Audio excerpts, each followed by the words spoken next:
Hello, and welcome to today's issue or version installment of Leaders Communicate Clearly. My special guest speaker today is Cari Kenzie. Now, Cari is known as a quantum healer and life mastery coach. Now, she likes to help people navigate beyond the drama and trauma of life, get over their personal self-sabotage by curating a curiosity that invokes clarity to uncover their opportunities. What a deal. I love that. Now, here's a thing to know about Cari. She's a survivor of the terrorist attack in 2013 at the Boston Marathon finish line. So she knows firsthand about the devastation that comes after a tragedy when the truth is denied or hidden.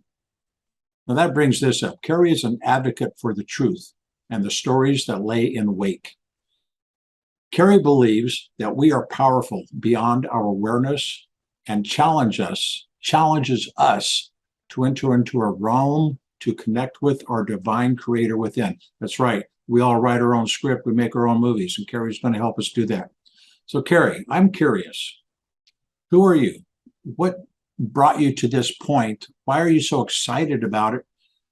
Yeah, I know it's more than one question. And what is curiosity to clarity, and how does that work with empowered leadership? Tell me all about that.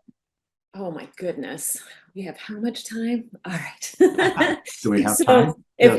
if we do a quick rewind back to 2013, Okay. at the time that I was running in the Boston Marathon, I owned a multi-million-dollar agency Okay. and had, I believe at that point, had it for, I'd been within it 10, 12 years. And so stepped forward, ran the Boston Marathon, found myself at the finish line Okay. in the medical tent when the bombs went off. And you can only imagine the devastation that I witnessed as this occurrence happened. When I stepped outside of the medical tent to find my family, I was kind of awakened to screaming from volunteers telling me to run as fast as I could, because at this point they had thought that there was a third bomb. So I took off running. I don't know how far, I don't know how fast, and I really quite honestly don't know when or how I stopped, but I eventually found my family. The next day I went down and I was standing at the end of Boylston Street, just looking over the devastation, and a reporter came up behind me and started tapping me on the shoulder. He wanted to ask me questions. What was your experience? Where were you? Can you tell us a little bit about? And the moment that he was asking me those questions, there was a voice inside my head that said, "It's not your story to tell." And I turned and I walked away. And I got on the plane as a participant in the event. But when I got off the plane, when I returned home, I got off as a spectator. I went straight back into my business. I watched the news with my staff, the whole thing unfolded. And as soon as they caught those who were responsible, the TV got shut off and I went about my business. This went on for a couple of months until I became bedridden ill and could not walk up a flight of stairs unassisted. This led to chronic Lyme disease, Hashimoto's, Epstein-Barr, multiple autoimmune conditions. And that went on for a number of years, three years, 2013, 2016, until I really started to understand the mind-body connection and began to understand this element of curiosity and how we have the opportunity to play it in order to be able to create a completely different reality. In that, what I was able to do by flipping the script, so to speak, no longer asking the question of why did this happen to me? Why did they do this? I don't understand. I flipped it and I started to ask, why did I need that experience? Why did I find myself in Boston? Why did I respond that way? And in doing that and starting to uncover and dive deep into that, I was able to overcome insomnia, that it took 5 sleep medications to go to sleep at night. I was able to overcome all of the illnesses, and it set me on a clear path moving forward, where quite honestly, my life, my reality, everything completely shifted in the most beautiful way. Now, how this leads into, I'm passionate because, well, the story and all of the things that I was able to uncover. And then in seeing that, understanding and knowing what other people had the opportunity to do, right? When you come to this realization within, and then you have the opportunity to look around and go, gosh, you mean we all We all have the opportunity to do this. We can all shift our reality. And how that leads into this understanding of communication within leadership is I actually was thinking on this morning. How often do we respond in communication based on the emotions that we're feeling versus respond in communication to the words that are being said or to the person who is having the conversation with us? And that's where this taking a moment to find presence, to sit within yourself and to ask a curious question can help alleviate, so that it opens up, quite honestly, the opportunity to have clearer, more profound, in-depth conversation that's actually going to prove results, as opposed to keep you navigating within the hamster wheel of a circle. Okay, so let's see if I got this straight here. So what I think Okay. I heard here was basically when you dive down or fall down into the emotional thinking, you're not necessarily thinking clearly. I mean, you're feeling, right? And Mhm. you say you had to sit down and reevaluate, turn that train onto a different track, so to speak. Would that be more like an Mhm. analytical type of focus that got you out of the emotion? Or is there like I a combination of them? I would say there's a combination. I think one, when we're navigating within any situation, we're always navigating by feel Okay. and by intuition, right? So I can have a conversation with somebody, and depending on the style of conversation, there's usually an internal dialogue that's happening at the same time. What am I responding to? Am I responding to that internal dialogue, which is being fed by emotion, or am I actually responding to the person who's sitting across from me? More often than not, especially when we hit into those conflict, areas, or the meetings that aren't quite going the way that we want to, or the conversation with the child that you just feel like, oh my gosh, why am I not getting anywhere with this? We tend to respond more to the emotions that sit within and not have a clear understanding of the full breadth of the situation. We get too narrowly focused. Now, if Okay. we have the opportunity to sit back and to ask a question, and I'm not saying we're going to think analytically about it, because that's actually a trap, right? But if I have the opportunity to sit back, first say this, well, isn't that interesting? Isn't that interesting? Right? Because all of a sudden it elevates that level of conversation, and it takes me out of this direct impact or direct dialogue into more of a 30,000-foot view, right? Now I can see it from a little bit different perspective. And then I can start to ask the questions of, gosh, why did I feel that way? Or why did I respond that way? Or why do I feel like I need to respond that way? And then we just allow the intuition, we allow our minds kind of take us on a journey to understand, as opposed to, I really want to think about it and I want to understand it, because the second the thinking mind gets in the way, that's when we get into trouble. When the thinking mind gets the way you When the think, thinking mind gets in the way. but we can Yeah. overthink it. We can think ourselves out of a conclusion Oh, somehow, right? oh my gosh, absolutely. Rent, because there's a difference between curiosity and questioning. Right. And if my thinking mind gets in the way, I want to start to ask questions. Well, I don't understand. Why did they do that?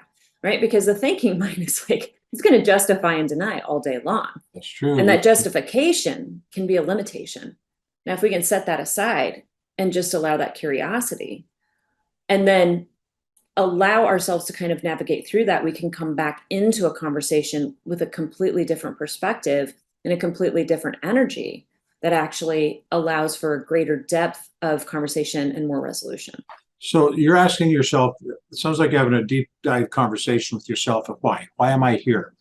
What Yeah. brought that on, as opposed to trying to analyze it or make it analytical in any way. It's just let's drill down and see what happened, why did it happen, and what was the cause and effect of that, and why did that happen, type of thing. Is Yeah. that Yeah. correct? Absolutely. Yeah. Okay.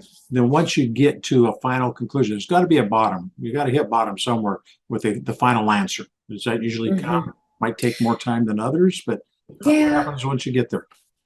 So the key element to this is that situation, that conversation that you're having, the thing that's sitting right in front of you, is actually not the thing that you are, like I say, necessarily responding to. I'm going to respond based on an emotion that I'm feeling. And that emotion that I'm feeling isn't coming from this situation. It's actually coming from somewhere in my past You just happen to, by your conversation, prick it a little bit, right? Okay. So this is why I say, I mean, we respond more to our emotions than we do to the person in front of us. Now, if I can take that and go, okay, I just need a minute, right? Go back to my office or step aside, go outside, take a walk, whatever you need to do.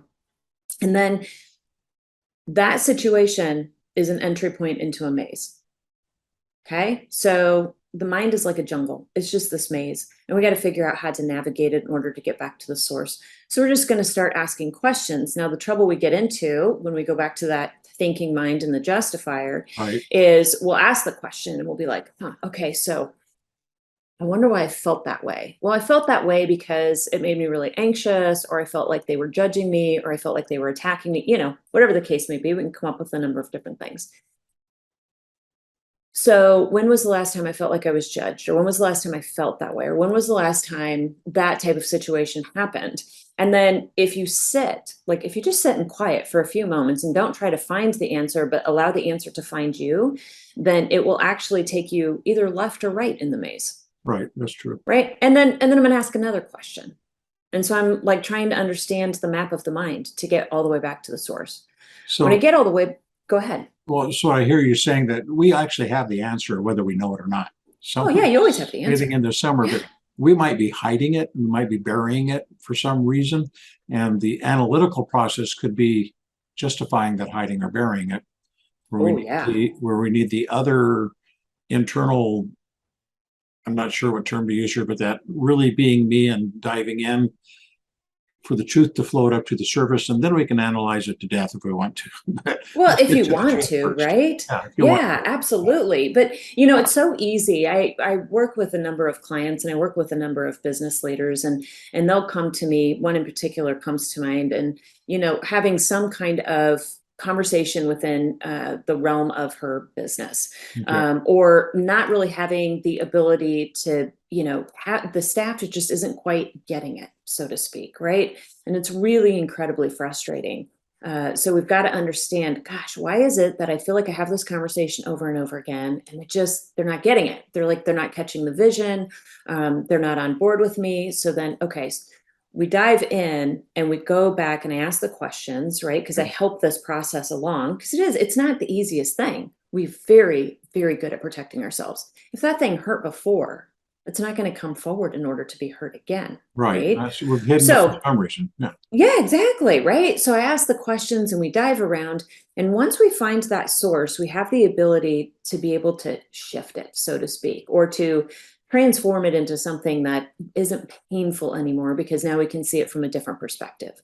And when we have the opportunity to do that, I got to tell you, she'll get done. My clients will get done with these situations. And they're like, oh my gosh, I had no idea that that's where that emotion was coming from, and they will go back into the office. They will begin in their hiring process again, and everything changes. Everything changes. The conversations become easy.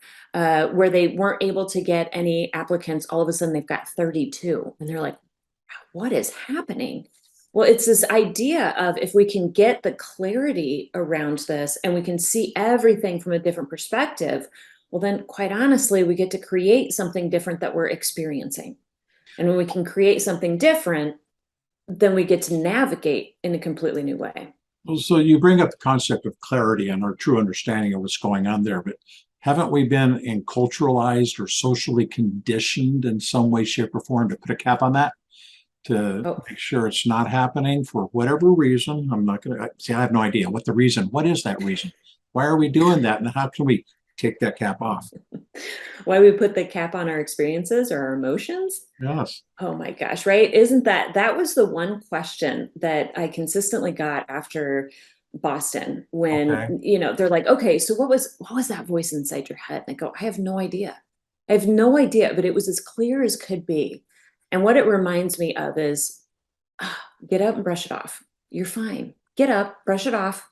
Don't let it take away your joy. Somebody had it worse, right? I think back to childhood. There were starving children in Africa. I mean, we've all heard these adages. And True. so we've just been taught, right? Get up, brush it off. You're fine. Keep moving forward. Don't look back. The past is behind you. But unfortunately, the past isn't behind you. The past is actually with you, unless it's been addressed it's not only with you, but it's actually creating your future at the same point. And so Oh, that everything that true. we've been told about capping it, right, and hiding it, I used to say it's like I took it all and I packed it into little Tiffany boxes because they're so dang pretty, and I would stuff them down, right? But we can only do that for so long before they just start to explode. That's true. You overstuff the boxes, they do come apart Oh at the boy, seams at some they do, don't they? yeah. And then you go, oh my God, what do I get myself into here? Yep. So, so you take your clients through a process, I'm sure, right? If you I get do. somebody who's up against this wall, and I'm thinking that's why they come to you, so you can help them tear those bricks down. You know what I mean? Yeah, right. And sometimes we need them, sometimes they do protect us, but not all the time. There are times we need that door built in there. So how do you Yeah. get that door built for these clients? Give me an example of something you do to help them open their door. Oh my gosh, the key to all of it is clarity, but the curiosity, because it really helps to open and shift perspective. But Okay. the first element is we have to get really present, meaning that get into a space of quiet and something that feels comfortable and compassionate, and where you feel like you have an opportunity to even be able to navigate and allow these things to come forward. Okay. It takes courage. It takes the ability to allow these things to be processed and to be seen. I think more than anything, people just want to be seen.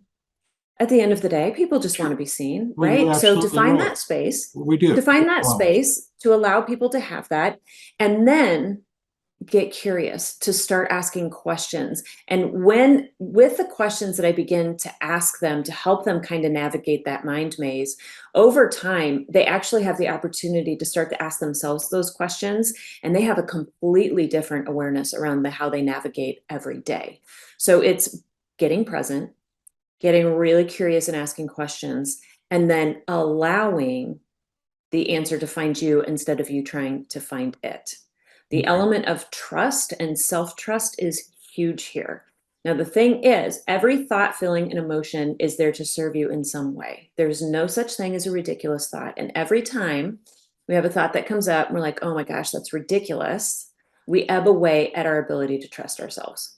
So that's interesting the way you bring that up, and just made me think that don't look let's not go after the answer. Let the answer come after us, so to speak, because Yeah, I just analogize that, if we go after the answer, we can just be looking for the answer we want.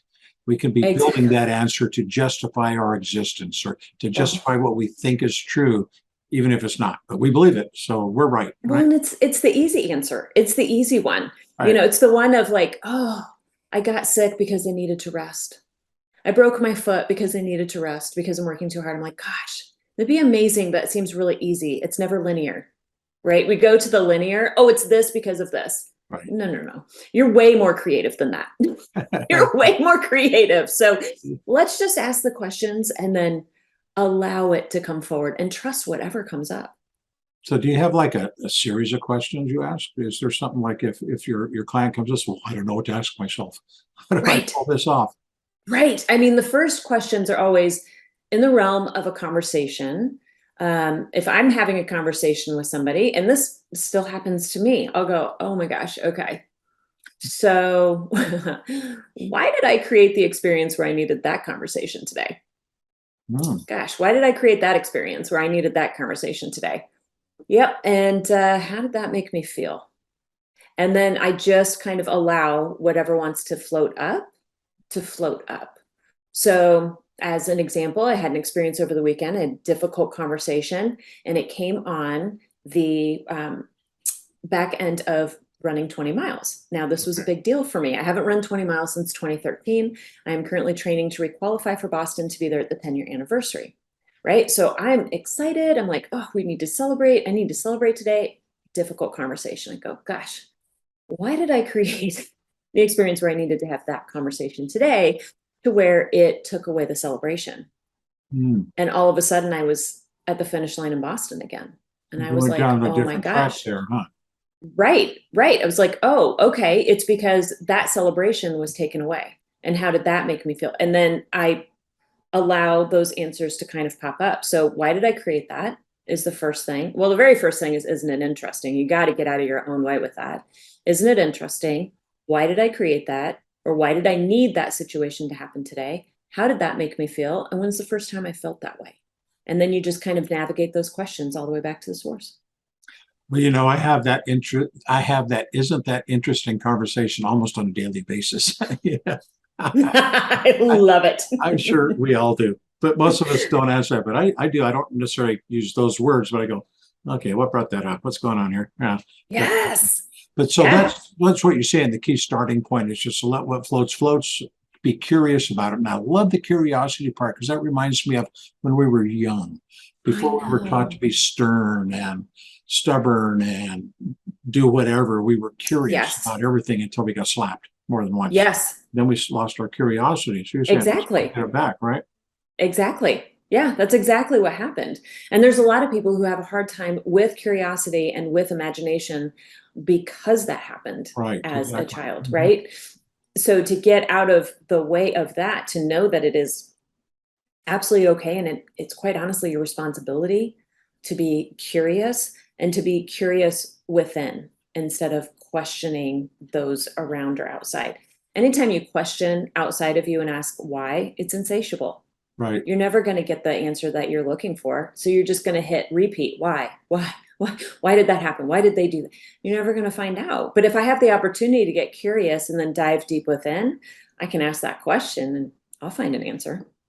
Well, it's just like if you go on Uncle Google, Auntie Yahoo, or anything, you start looking for a key search term. Eventually, you pretty much maxed out every answer you can find, Right? and it still might not be the answer you want, and you still keep. I know, I've done that. I'm that guy. I've done that before. But at some point, you have to say, "Well, this is the answer. I don't like it, but this might just be the answer, right?" Yeah. Yeah, absolutely. And you don't like it. You never do. And the thing Right. is, you have to go, wow, that's how creative was I it to have that situation and then to put that block in the way that was protecting me from being able to have the business I desire or from being able to have the team meetings or from being able to have the conversation or to be able to flow through life, right? Goodness, wasn't I brilliant? And the other element too is we have to understand me 20 years ago is completely different than me today, True. That is right? quite true. You know? Right? It's 100% true. So I'm not going to judge me of 20 years ago. I'm going to be like, wow, okay, I didn't realize that that was your truth in that moment. That was your truth in that moment. So when you get your clients coming to you, I mean, I don't know, are Yeah. they predominantly business executives in the personal interpersonal relation field or a combination or do they It's come a to you because, combination. yeah, Usually it's, you know, the individuals I work with are, my goodness, they're very high, I want to say high powered, but I mean high powered in the way of like, they just get it done. They okay, get it done. They work really hard. They're super driven. A lot of times they're very type A personalities, right? And they have the ability to work through everything. okay, They have the ability, they will show up. It doesn't matter how they feel, they're going to show up, right? But they're dying inside. right, There's something inside of them that's like, okay, this is clearly not working. I don't know how to shift. I have got to do something different. I just don't know what that something different is or how to even get there. And usually when they hit that crux, it's because there is an element of a story, there's an element of a truth, there's an element of something that they have experienced that they have taken and boxed up. And why? Because they're high level executives, because these aren't things that we show or share. This is stuff that we take and we tuck away because I have a reputation, my business is on the line, my relationships are on the line, right? And so I'm just going to keep pushing and navigating forward. But it comes to a point where it's like, I can't anymore. Something has got to give. the And that something realization, that's got to give is not outside of them. It's the okay. something that's got to give and be released from within. But that's a key issue you bring up there. Most people are looking outside for a solution, and there is no solution outside, and it's all inside. No. Yeah. But it's interesting you bring that up because I know many very focused, driven people that are extremely successful in one place or another, and that other part of their life is like in a toilet bowl somewhere, you know.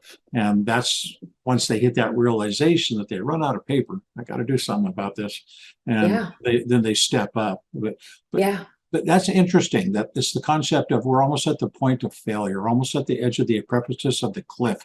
We know we're about to fall before we reach for that rope or for that Yeah. handrail.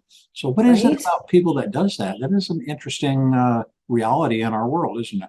Yeah. Oh my gosh, it really is. And I think so much of it is because, well, we've been taught not to complain, Right. right? So there's that piece. And quite honestly, we are simply navigating to survive. I mean, every day we are working to survive. We've got to, keep the businesses running. We want to keep the marriages. We want to, like, all of the things, the American dream that we've built, Right. right? There's like, that is on the line. And so to even think about coming in and allowing myself to dive in makes me think something out there is going to fall down then, right? If I take the time to like really sit and pursue this, then something else is going to fall, but not realizing that everything will fall if you don't look Correct. inside. And it might even be just that simple question. And I had this quite honestly before Boston. So it's really fascinating when I've gone back in and I can see things from so many different perspectives. Oh, I know why I created being there. I'm so grateful for it every day. But there could be a question of, is this it? Like, is this it? I did all the things and this is what I signed up for. I have a lot of clients who sit in that position and they're like, oh my gosh, I built the dream. I did all the things and like, this is it. Yeah. Right. Well, it's not. Yeah. I think the fact But that it's we're not. here means that there's more Yeah. for us. Absolutely. So much more. So much more.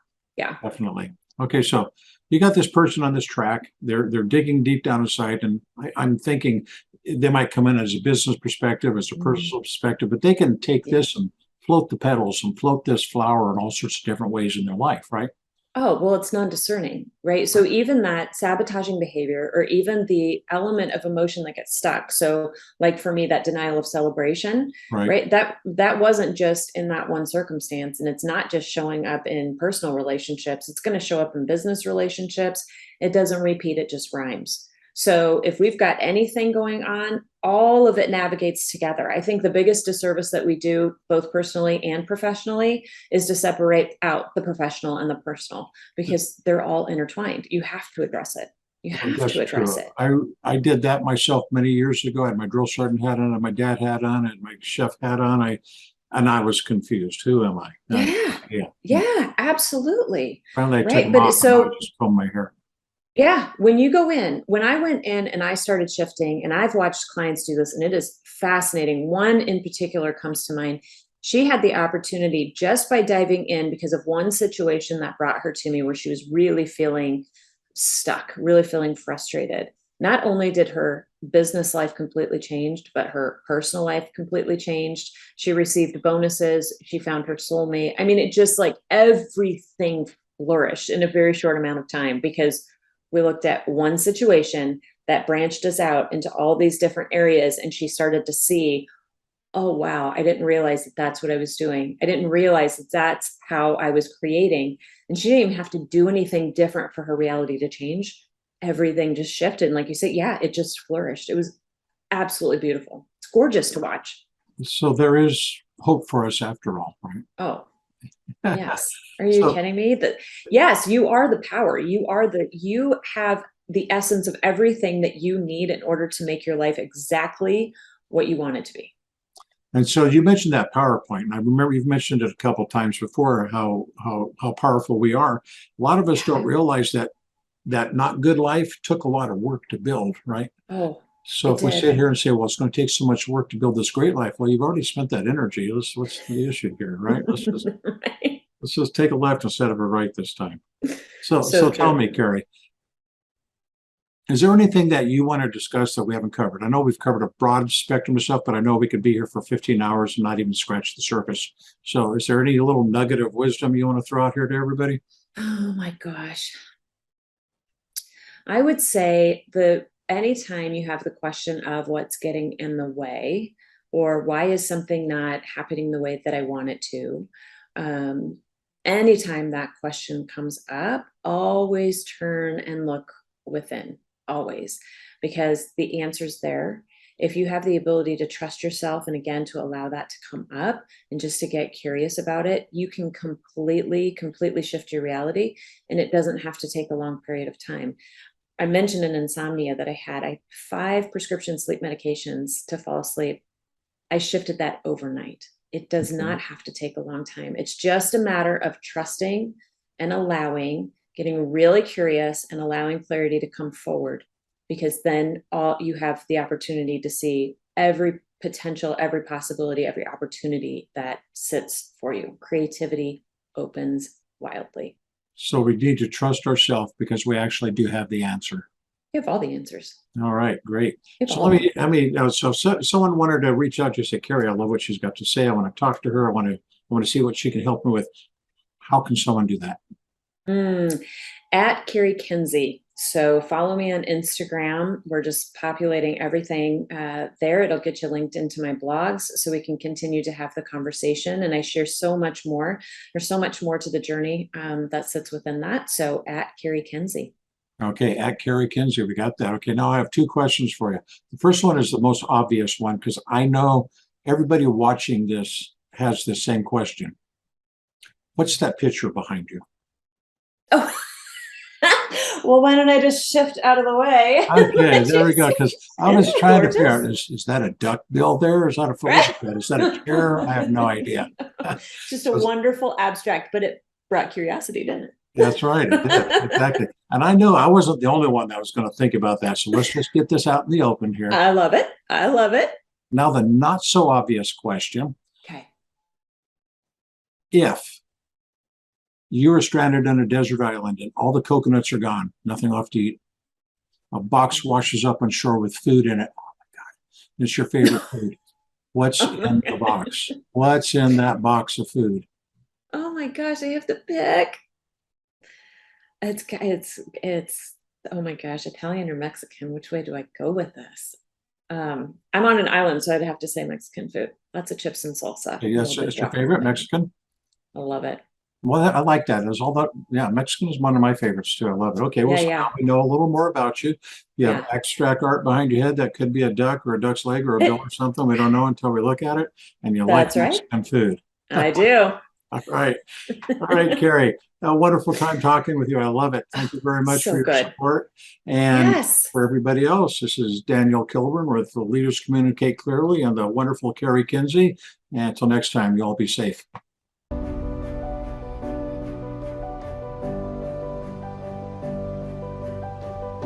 Hello there. I'd like to congratulate you and applaud you for being one of the unique individuals who has taken advantage of the Leaders Communicate Clearly Summit.